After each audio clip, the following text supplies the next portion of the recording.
ADHD, the truth and the myth. Curious fact, average human attention span decreased by almost 25% from 2000 to 2015.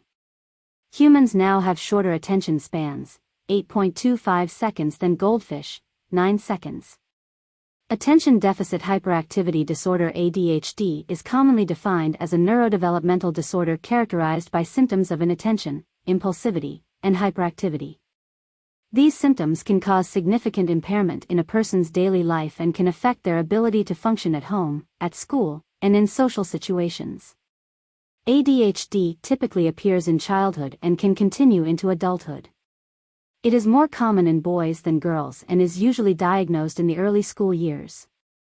It is important to note that everyone exhibits some of the symptoms of ADHD from time to time, but for individuals with ADHD, these symptoms are persistent and interfere with their daily functioning. There is no single cause of ADHD, but it is thought to be related to a combination of genetic, environmental, and neurological factors. ADHD is diagnosed based on a combination of symptoms, a medical evaluation, and a thorough evaluation of the individual's functioning. Treatment may include medication, therapy, or a combination of both. Childhood trauma, or trauma that occurs before the age of 18, can affect people in various ways. The trauma can shape how victims feel, think, and act. Some individuals who have experienced trauma as children may behave in ways similar to those who have been diagnosed with Attention Deficit Hyperactivity Disorder (ADHD). Others may be diagnosed with post-traumatic stress disorder (PTSD). Symptoms shared between ADHD and PTSD include difficulty keeping attention, poor impulse control, lack of focus, insomnia or difficulty sleeping, distractibility, impulsiveness, irritability, inability to concentrate, poor memory, anxiety, sensitivity to sensory stimuli, mood disorders, lack of self-esteem, and an increased likelihood of substance abuse. ADHD was first mentioned in 1902. British pediatrician Sir George Frederick Still described an abnormal defect of moral control in children. He found that some affected children could not control their behavior the way a typical child would, but they were still intelligent. ADHD was originally called hyperkinetic reaction of childhood. Others believe its symptoms were first recorded by Sir Alexander Crichton as early as 1798, and described in the children's stories of Fidgety Phil written by Heinrich Hoffmann in 1844. So the saga of ADHD continues. In 1922, Alfred F. Treadgold, Britain's leading expert on mental impairment, suggests behavior patterns are from physiology, likely a difference in the brain, or brain damage, rather than character flaws or lack of discipline. This is a step toward medicalizing symptoms of ADHD as a result of brain activity instead of considering them simply bad behavior. In 1923, researcher Franklin Ebaugh provided evidence that ADHD can arise from brain injury by studying children who had survived encephalitis lethargica, an epidemic that spread throughout the world between 1917 and 1928. Encephalitis lethargica was characterized by high fever, headache, double vision, delayed physical and mental response, and lethargy, and in some cases, patients entered a coma. Vaughan Economo, a researcher on encephalitis lethargica, described the patients as appearing to be in a state of profound secondary dementia. It is not known for certain what caused encephalitis lethargica, whether it was caused by a virus similar to COVID-19 or by bacteria that are no longer around or that we have learned to control. However, it is clear that the condition was not solely a behavioral disorder, but rather was caused by external factors. In 1936, the U.S. Food and Drug Administration approved the use of amphetamine marketed under the brand name Benazedrine for the treatment of a variety of medical conditions. Amphetamine is a stimulant drug that is chemically related to the naturally occurring substance called epinephrine. It is a synthetic, mood-altering drug that works by increasing the levels of certain chemicals in the brain, such as dopamine and norepinephrine. This can affect mood, energy levels, and attention, and it can also produce a range of side effects. In 1937, Dr. Charles Bradley, a psychiatrist at a home for children with emotional problems, began using the medication to treat severe headaches in his patients. He discovered that the stimulant had an unexpected side effect: it improved interest in school, helped with academic performance, and decreased disruptive behavior in some children. In the 1950s, new drugs became available to treat adults with mental illness, and this renewed interest in using pharmaceuticals to treat children with behavioral and emotional problems, including hyperactivity. Chlorpromazine, a tranquilizer, was suggested as a potential treatment for hyperactive children, but it did not become a popular treatment option. Instead, stimulant medications such as benzedrine and dexedrine were more commonly used to treat hyperactive and emotionally disturbed children. These medications were believed to improve attention and impulse control, although their long-term effects were not fully understood at the time. In 1952, the first edition of the Diagnostic and Statistical Manual of Mental Disorders was published. The DSM is a widely used reference for clinicians that guides the diagnosis and treatment of mental disorders. In the first edition of the DSM, there was no mention of a condition like attention deficit disorder or its symptoms.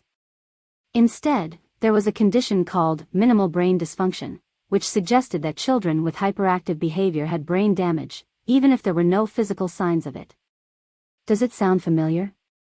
Just like von Economo and Franklin Ebaugh concluded in the early 20th, the disorder was caused by external reason, a brain damage specifically.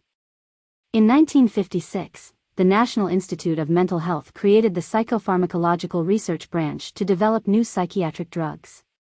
In 1957, the condition was named hyperkinetic impulse disorder by 3 medical researchers, and Ritalin was first mentioned as a potential treatment for the condition. In 1958, the PRB held the first conference on the use of psychoactive drugs to treat children.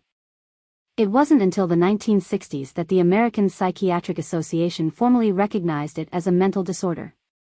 The first question, of course, what happened in the 1960s that made this behavioral abnormality raised in its status and even became medically recognized as a mental disorder? I think the answers are more obvious than one might think. In 1961, Ritalin was FDA approved for use in children with behavioral problems.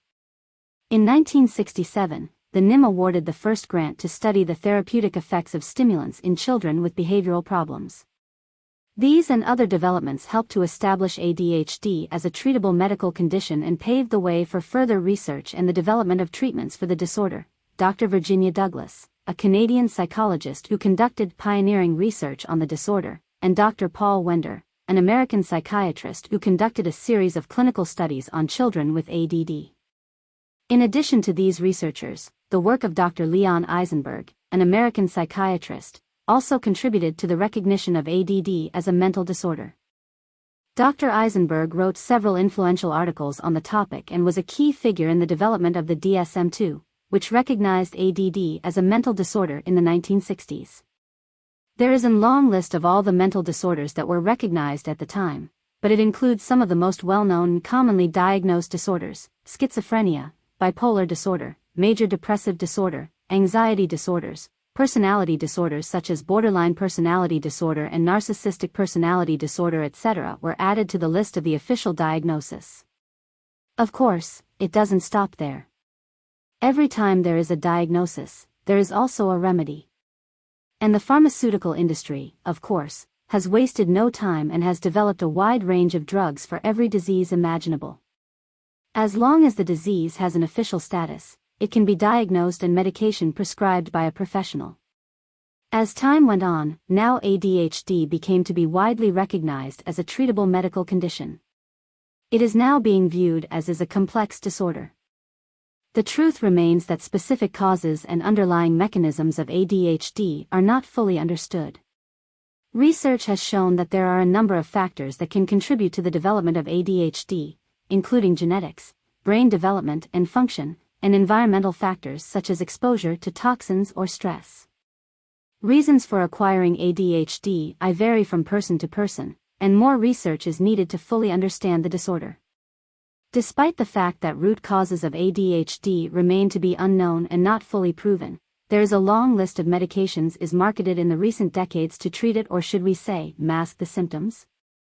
It has been a common belief that medications manage the symptoms and improve functioning in individuals with the disorder. These medications work by affecting the levels of certain chemicals in the brain, such as dopamine and norepinephrine, which are involved in attention and impulse control. We also know that the meds do not cure the disorder and do not address the underlying causes. On top of it, they may cause a long list of severe side effects. Curiously, the number of reported cases of adult ADHD in the U.S. significantly increased by 123% between 2007 and 2016, while the rate of increase in child and adolescent cases was much lower.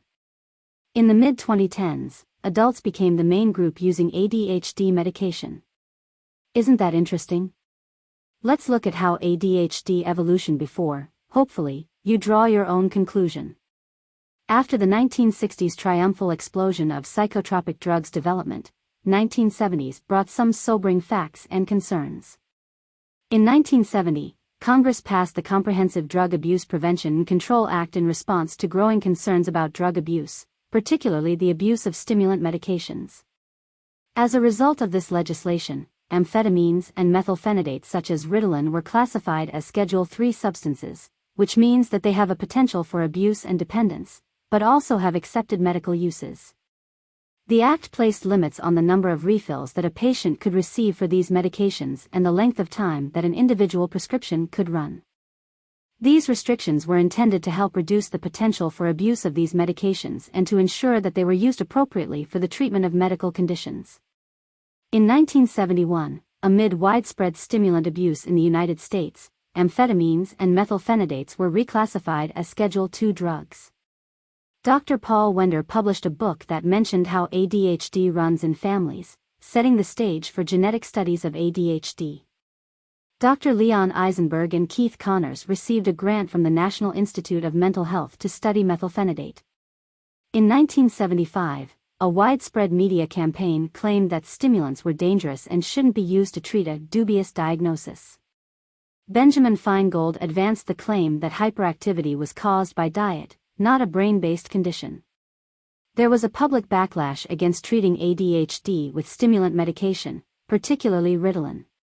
It's no surprise in the 1980s, the diagnosis became known as Attention Deficit Disorder with or without hyperactivity, ADHD. In the current edition of the Diagnostic and Statistical Manual of Mental Disorders DSM-5, the disorder is referred to simply as Attention Deficit Hyperactivity Disorder, ADHD. In the 1990s, diagnoses of ADHD begin to rapidly increase. By 1991, methylphenidate prescriptions reach 4 million, and amphetamine prescriptions reach 1.3 million. In 2021, the number of ADHD prescriptions reached 41.4 million. 1994, the DSM-3R bring back the previously removed three subtypes of ADHD, predominantly inattentive type, predominantly hyperactive type, and a combined type attention deficit hyperactivity disorder. In the 2000s, AAP publishes treatment guidelines for children with ADHD, and recommends stimulant medication alongside behavior therapy as the best course to alleviate symptoms.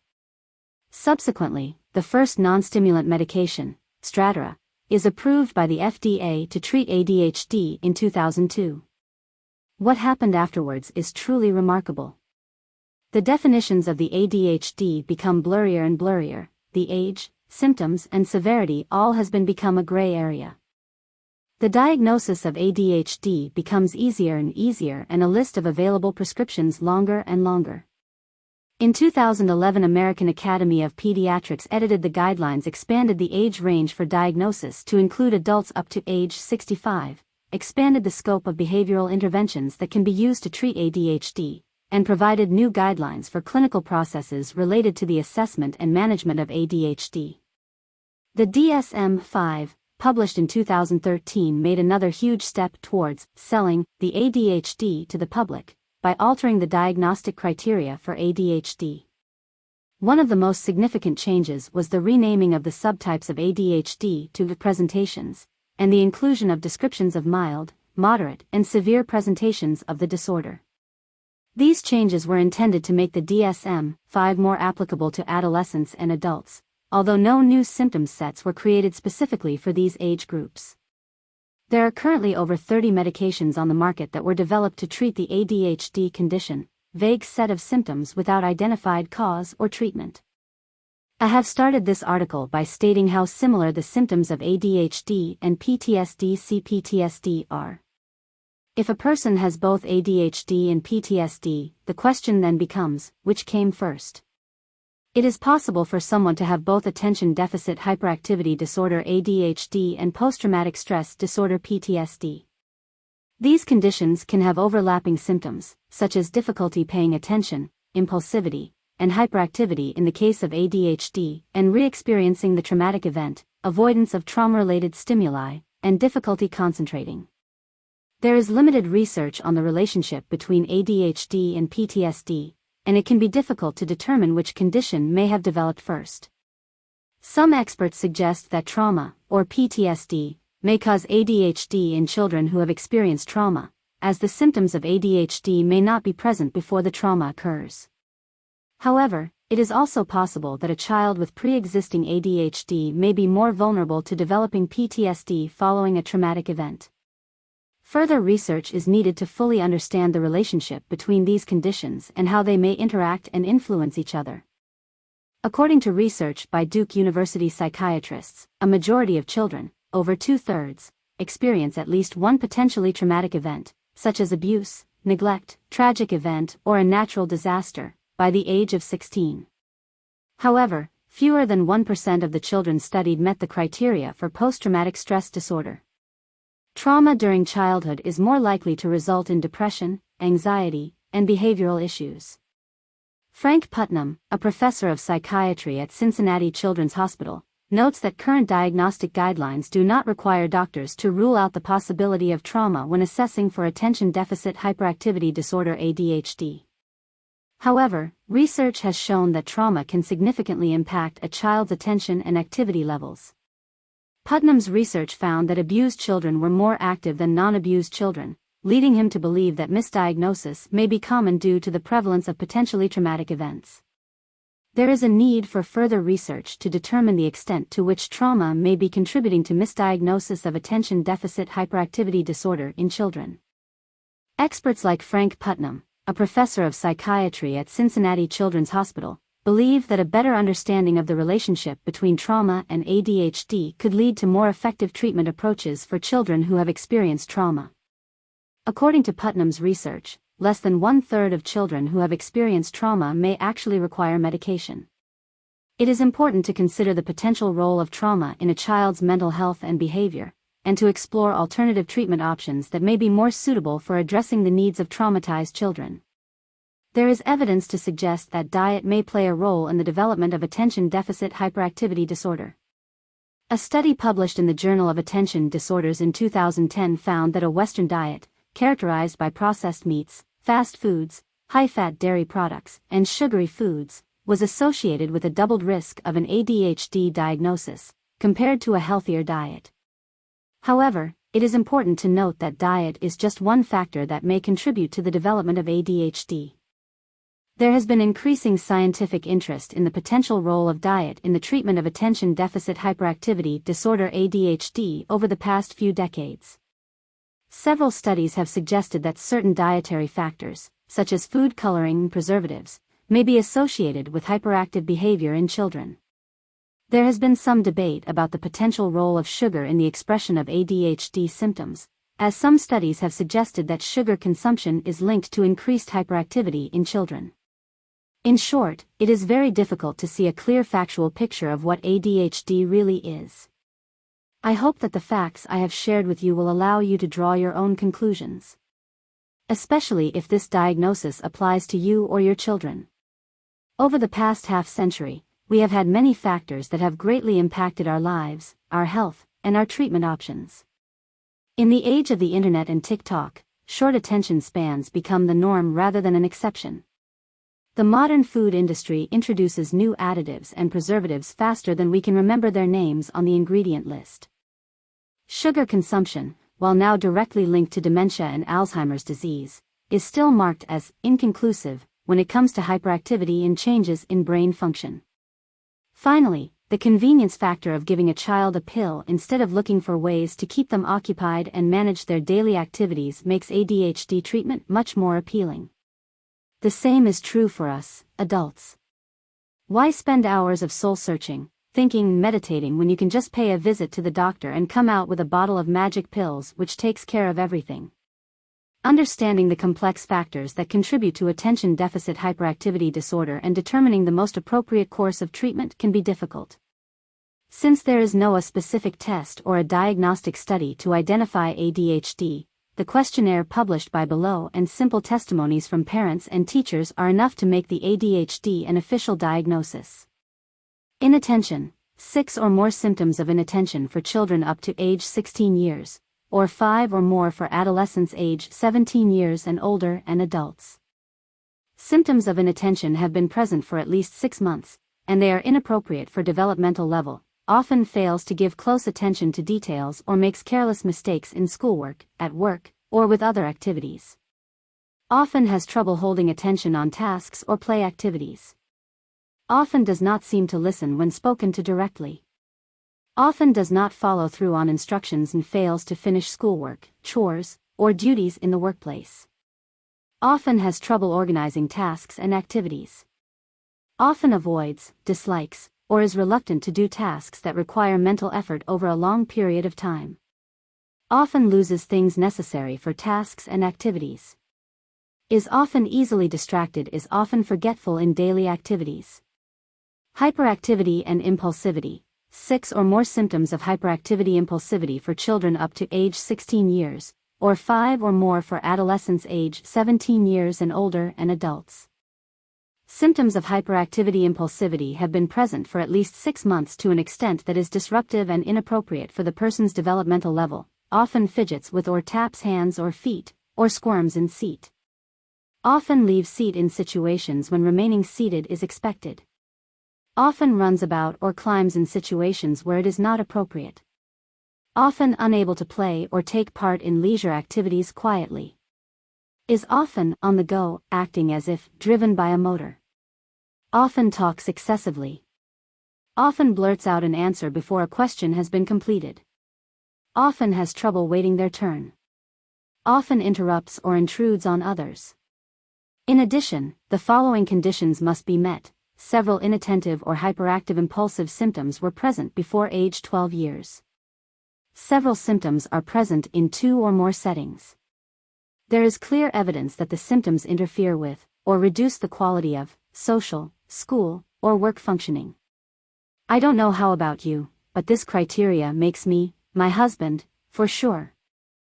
My kids and pretty much everybody I know fall into the ADHD category. I hope this article helps you make the right decision, especially for your children, since they have no voice in the matter. They are simply forced to take the drug, even if they don't agree. Think about how this treatment could affect their future well-being and the health of their children. If you suspect that you or your child might have ADHD, it can be beneficial to speak with a therapist, as therapy can provide a supportive and safe space for them to talk about their feelings and experiences, and to develop coping skills and strategies to manage their symptoms and improve their overall well-being with or without medication. It is important to choose a therapist who has experience working with children with ADHD and who is able to provide a supportive and non-judgmental environment. It may also be helpful to involve the child's parents or other caregivers in the therapy process, as they can provide valuable insight and support for the child's treatment and progress. Feel free to reach out to me with any questions or concerns. Advice at newparenting.net or dial 888-857-8044. Peace and love to your family. Subscribe to newparenting.net publications and YouTube channel.